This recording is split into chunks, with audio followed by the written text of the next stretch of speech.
Alright guys, something wild just happened. I finally got into the Arknights Endfield beta test too, and within the first 10 minutes, I realized this game is not what I expected at all. You know how most mobile RPGs look amazing in trailers and then fall flat the moment you touch the gameplay? Yeah, Arknights Endfield is the exact opposite. The deeper you go, the better it gets. So today, I'm going to show you why everyone is talking about this beta, what makes the combat so addictive, how the base building turns into a full factory simulator, and why this might be the most ambitious sci-fi game we've seen on mobile. Trust me, if you're even slightly into RPGs, strategy games, or just futuristic worlds, you'll want to see what's happening here. So now, let's talk about what Endfield actually is. Arknights Endfield is a 3D real-time strategic RPG based on the Arknights universe, but with completely new gameplay, new systems, and a brand new atmospheric world called Talos-II. The moment you start playing, the game sets a mood. Industrial sci-fi, dark corners, mechanical danger, and this constant feeling that humans are just barely surviving here. And Hypergriff isn't holding back. Cutscenes look premium, the world feels alive, and the pacing has this cinematic weight to it, like every area has a story buried underneath. What impressed me the most is how different the gameplay feels. It's not tower defense anymore. It's slower, tactical, methodical, and extremely satisfying once you understand how your team works together. So yeah, if you love Arknights, you'll recognize the soul of the universe here, but Endfield takes that world and rebuilds it in a way that feels bigger, deeper, and completely fresh.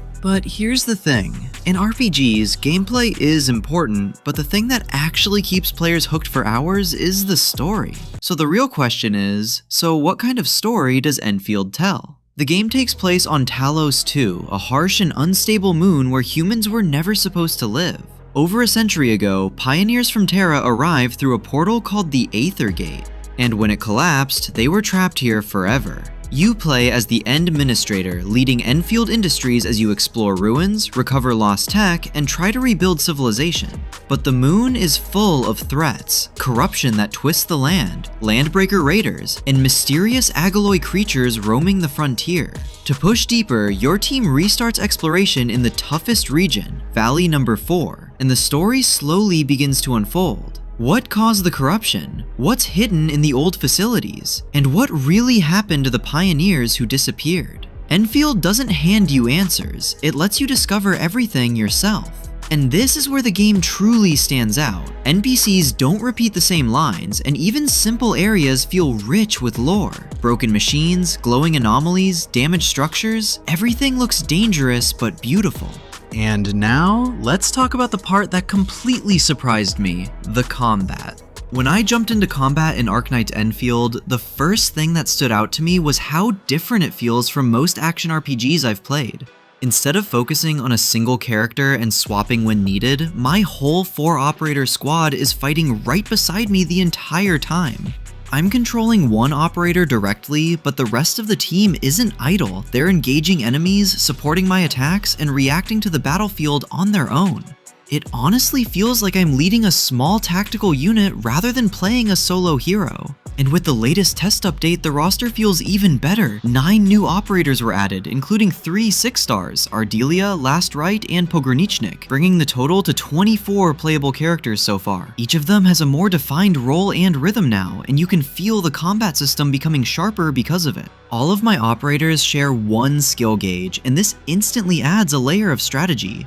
Every ability, whether it's a heal, a burst strike, or a defensive move, taps into that same bar. So I'm constantly making decisions in the moment. Do I spend points now for pressure damage? Do I save them for an incoming heal? Or do I hold everything for a big coordinated push?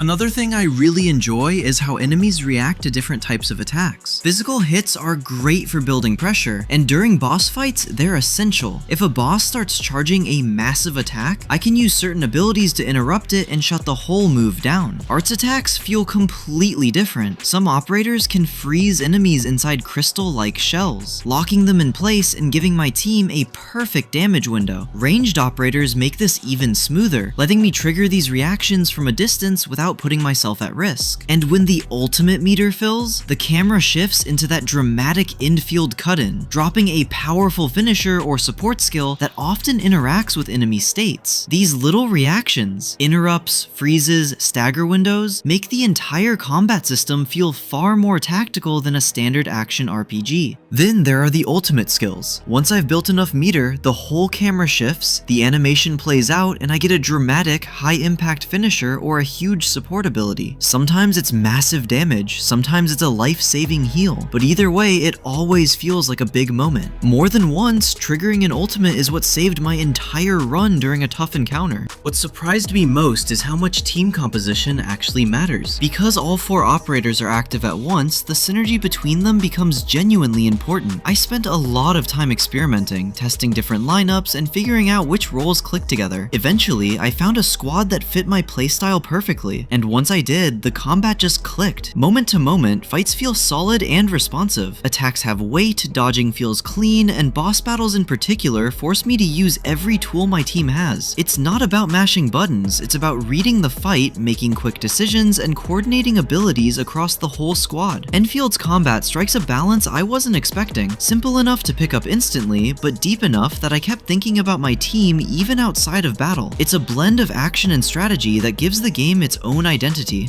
But combat is only half the experience, because Endfield has a second pillar, one that quietly reshapes everything you do. The moment you unlock the AIC Factory, the entire game opens up. The automated industry complex is one of Enfield's core pillars. As you explore Talos-II, you place mining rigs and gathering units that collect raw materials. Back at base, you connect those materials into processors, refineries, and crafting machines using transport belts, splitters, and depots. And once everything is linked, the whole system runs automatically, turning raw ore into gear parts, medicines, batteries, and high-level materials your squad relies on. As you research new tech, simple lines grow into large, multi-layered industrial networks, powering regional development and character progression. This is where the blueprint system becomes incredibly useful. Every time you unlock new AIC tech, you receive ready-made blueprints, complete layouts that show every machine, belt, and output in a clear preview mode. You can copy whole lines, save your own designs, or import community-made blueprints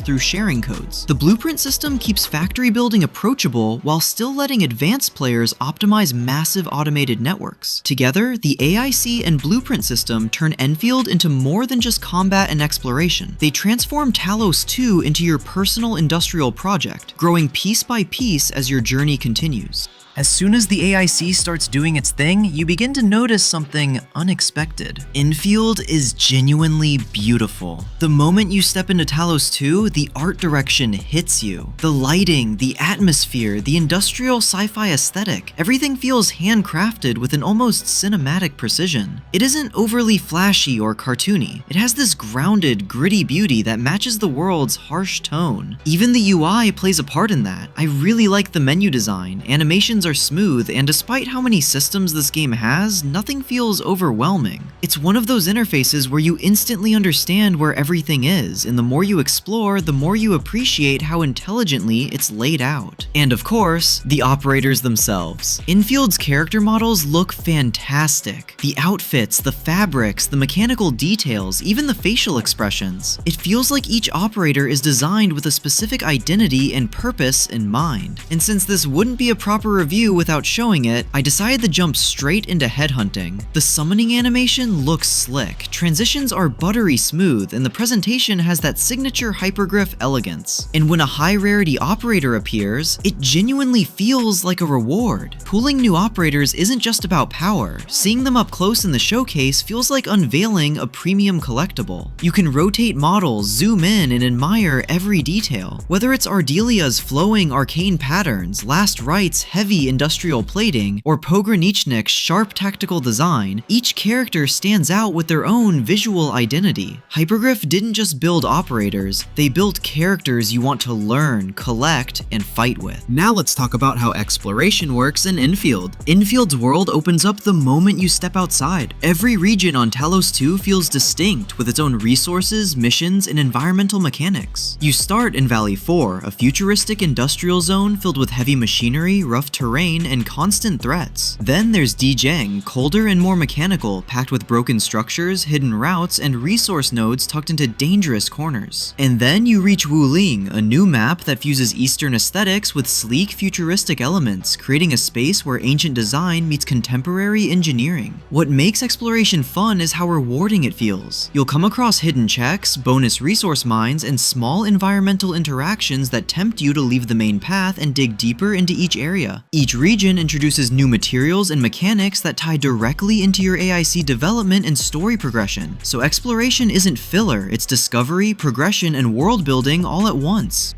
And that wraps up my Arknights Endfield Beta Test 2 review. This update brings a rebuilt story with new cutscenes, a new region in Wuling City, 9 new operators with refined combat, and a deeper AIC system with regional development and blueprints. They've also upgraded the friend system and social features, and the new photo mode lets you capture cleaner screenshots and showcase your operators beautifully. And if you're already hyped for launch, pre-register Arknights Endfield now for the global version using the link in the description. Endfield is evolving fast, sharper combat, better exploration, and a world that keeps expanding. If you enjoyed this breakdown, hit like, drop a comment, and subscribe for more Endfield content.